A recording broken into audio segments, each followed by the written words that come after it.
Welcome to SCOTUScast, Residual Clauses, Vagueness, and the Sentencing Guidelines Edition. Thank you for tuning in. On March 6, 2017, the Supreme Court decided Beckles v. United States. Travis Beckles, who had various felony convictions, was subsequently found guilty of being a convicted felon in possession of a firearm. As a result, he was subject to an enhanced sentence under the U.S. Sentencing Guidelines, which deemed him a career offender, whose firearm possession offense constituted a crime of violence. Applying the enhancement, the district court sentenced Beckles to 360 months imprisonment. His conviction and sentence were affirmed on direct appeal, and the Supreme Court denied certiorari. Beckles then sought habeas relief from his enhanced sentence, arguing that his conviction for unlawful possession of a firearm was not a crime of violence, and that therefore he did not qualify as a career offender under the guidelines. The district court denied his petition, and the U.S. Court of Appeals for the 11th Circuit again affirmed. Beckles then petitioned the Supreme Court for certiorari, and while his petition was pending, the court decided Johnson v. United States, which held that the residual clause part of the crime of violence definition in the Armed Career Criminal Act, the very same language that was applied to Beckles via the sentencing guidelines, was unconstitutionally vague. The court therefore vacated the judgment in Beckles' case and remanded to the 11th Circuit for further consideration in light of the Johnson decision. On remand, the 11th Circuit again affirmed Beckles' enhanced sentence, reasoning that Johnson simply did not address the sentencing guidelines or related commentary. The Supreme Court then again granted certiorari to resolve a conflict among the courts of appeals on the question whether Johnson's vagueness holding applies to the residual clause in the guidelines. By a vote of 7-0, the Supreme Court affirmed the judgment of the 11th Circuit. Justice Thomas delivered the opinion of the court, which held that advisory sentencing guidelines are not subject to a vagueness challenge under the Due Process Clause, and that the guidelines' residual clause is not void for vagueness. Justice Thomas's majority opinion was joined by the Chief Justice and Justices Kennedy, Breyer, and Alito. Justice Kennedy also filed a concurring opinion. Justices Ginsburg and Sotomayor filed opinions concurring in the judgment. Justice Kagan took no part in the consideration or decision of this case. To discuss the case, we have Carissa Hessick, who is the Shea Ransdell and William Garland Buck Ransdell Jr. Distinguished Professor of Law at the University of North Carolina School of Law. As always, the Federalist Society takes no position on particular legal or public policy issues. All expressions of opinion are those of the speaker. And now, Professor Hessick. Now, in order to understand how the U.S. Supreme Court decided the Beckles case, it's necessary to first spend a couple of minutes talking about a case that was decided in 2015 called Johnson versus United States. In Johnson versus United States, the U.S. Supreme Court held that a particular piece of a federal criminal statute was unconstitutionally vague. Now, the Supreme Court says that vague criminal statutes violate the Due Process Clause because they don't give the public sufficient notice about what activity is prohibited and how much they'll be punished for that activity, and because vague statutes can lead to arbitrary and discriminatory enforcement. The statute at issue in Johnson involved mandatory minimum sentences for certain people who illegally possessed firearms. The Supreme Court said that one particular portion of the statute that imposed the mandatory minimum sentence was unconstitutionally vague, it wasn't sufficiently precise, and therefore it was struck down. Now, it's important to understand what Johnson was about because Beckles was really just a question about how to apply Johnson. Beckles involved some language from the federal sentencing guidelines that was identical to the language that had been found unconstitutionally vague in Johnson. So the question presented in Beckles, or one of the questions presented in Beckles, was whether the federal sentencing guidelines could be subject to a vagueness challenge. What was interesting was that in the wake of Johnson, the U.S. government had conceded in courts across the country that this federal sentencing guidelines that had the same identical language was unconstitutionally vague. And so Most courts just accepted this concession from the government. Some courts actually went through the process of doing their own analysis and agreed with the government that the federal sentencing guidelines were subject to a vagueness challenge, and therefore that this vague guideline was also unconstitutional. But the 11th Circuit decided not to accept the concession by the U.S. government and instead said that the federal sentencing guidelines are not subject to a vagueness challenge. This was in a couple of cases, including the case involving Beckles. So Beckles petitioned the Supreme Court. The petition was for certiorari. The petition was granted, and the Supreme Court appointed an amicus to defend the judgment below because the federal government was arguing that the vagueness doctrine did, in fact, apply to the federal sentencing guidelines. And although there were a couple of other questions presented in the case, the court ended up agreeing with the 11th Circuit that the guidelines weren't subject to a vagueness challenge, and therefore the other questions presented ended up not mattering.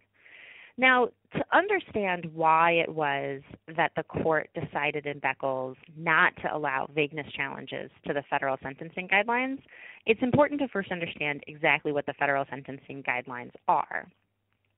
Back in the 1980s, Congress decided that federal judges had too much discretion, too much power or authority in selecting sentences in individual cases. And that's because when Congress passed criminal laws, it gave broad authority to judges in the form of wide statutory sentencing ranges. But rather than going back and changing those statutes, Congress instead decided to create an agency, the Sentencing Commission, to write guidelines, which were essentially mandatory rules that told judges that they had to engage in different sorts of fact-finding. And depending on that fact-finding, they then had to engage in various calculations, and the calculations would lead them to a narrower range within the broad statutory range that they were permitted to sentence within. So in effect, the federal sentencing guidelines took away a lot of discretion from judges based on these rules requiring factual findings. Now, in 2005, the U.S. Supreme Court held the federal sentencing guidelines unconstitutional. It said that these factual findings infringed on the authority of juries, but rather than saying that juries had to do all of the factual findings required by the federal sentencing guidelines, instead what the Supreme Court did was it said that these guidelines were now just advisory. Beckles is really in some ways a case about what it means to have advisory federal sentencing guidelines than it is a case about the vagueness doctrine. And that's because in some ways the Beckles majority, which was written by Justice Thomas, didn't spend much time talking about notice or arbitrary and discriminatory enforcement on their own terms. Instead, what Justice Thomas's opinion did was it said, we all agree that the old pre-guideline system of broad sentencing authority to judges is constitutional, and broad sentencing authority to individual judges provides less notice and likely provides more opportunity for arbitrary and discriminatory enforcement than do advisory guidelines. And so essentially what Justice Thomas's opinion concluded was because the parties all agreed that the pre-guideline system was constitutional, the advisory guideline system must also be constitutional. Now, what's interesting about this opinion from Justice Thomas is that there's been some disagreement since 2005 about what precisely it means to have an advisory guideline system. And the Supreme Court has had to issue a number of opinions trying to clarify this issue. They've said that the guidelines can't be totally ignored by district court judges when they're imposing sentence. They still have to do all of the factual findings and engage in all of the calculations to reach this narrower guideline sentencing range. But they've also suggested that judges do have discretion to disagree with that range, but that discretion is limited by the fact that those sentencing decisions have to be explained and that they're subject to appellate review. So it's a little unclear, frankly, how much discretion judges have in this advisory sentencing guideline system, and in light of how much discretion they may or may not have, how precisely to deal with various procedural rights issues that come up at sentencing. And in a couple of relatively recent cases, the Supreme Court suggested that judges will, in most cases, simply follow the guidelines, and their own discretion won't really come into it. In a case called Pugh, the Supreme Court said this. That was decided, I believe, in 2013. Then more recently in a case called Molina-Martinez. Now, what's interesting about this is Justice Thomas really didn't agree with those cases. He dissented in Pugh, and he concurred only in the judgment in Molina-Martinez. But now, in writing the majority opinion for Beckles, he characterized the advisory guidelines as much gentler checks on district court discretion. In fact, to read the Beckles opinion, you'd think that the guidelines are nothing more than a procedural hurdle for judges to clear before entering sentence. In fact, Justice Thomas characterizes the guidelines as something that judges rely on merely for advice. And in making these characterizations about the guidelines, Justice Thomas actually relies on a line from his dissent in the Pugh case. So it's possible that Beckles versus United States represents a bit of a turning point, or maybe just another turn in the path about what the Supreme Court's doing with their advisory guidelines system. Turning back to the vagueness question just for a minute, one might conclude that in the wake of Beckles, everyone who was sentenced under this guideline that involved the language that was vague from Johnson versus United States, we might assume that all of those defendants have absolutely no recourse. But it's not so clear that that's the case. Again, because Justice Thomas wrote this opinion in a way that focused on the advisory nature of the guidelines, there's a real question about whether defendants who were sentenced under this guideline before 2005, that is to say, back when the guidelines were still mandatory, whether they should be able to get relief right now. Now, the Beckles opinion obviously didn't address this. Justice Sotomayor, in a concurrence that she wrote, made a point of saying that the opinion doesn't address this. And there are currently some pending cases where defendants who were sentenced before 2005 under this guidelines are challenging their sentence. And frankly, because this guideline resulted in such long sentences, there are probably a relatively significant number of people who are still in prison who were sentenced before 2005 under this guideline.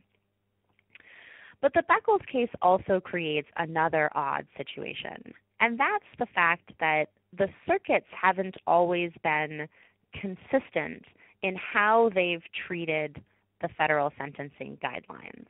In fact, in the years since 2005, when the Supreme Court has had to issue a series of later decisions clarifying what it meant by advisory guideline system, those decisions often came in the form of reversals from circuit court decisions that weren't giving enough discretion to sentencing guidelines. And this particular guideline with the vague language, was one that created a bit of controversy in the circuits. In particular, this guideline created a controversy because some circuits told lower court judges that they were not free to sentence outside of this guideline based only on policy disagreement with the guideline. That is to say, they were telling lower court judges that they had to identify some unique facts about this particular defendant or the particular defendant's case that made them unique and different than other defendants. Now, those holdings from those circuits don't seem to match up with Justice Thomas's analysis about guidelines that exist that are relied on merely for advice. And so it's possible that defendants who were sentenced in the First Circuit, the Seventh Circuit, and the Fourth Circuit under those sorts of rules, that they too could say that the Beckles case doesn't govern their claim because the analysis from Beckles simply doesn't apply to guidelines that are not truly advisory. In any event, I expect to see some more litigation in the circuits about the meaning of Beckles, and I expect to see continuing litigation before the U.S. Supreme Court over what precisely advisory guidelines mean and how advisory guidelines affect various rights of criminal defendants.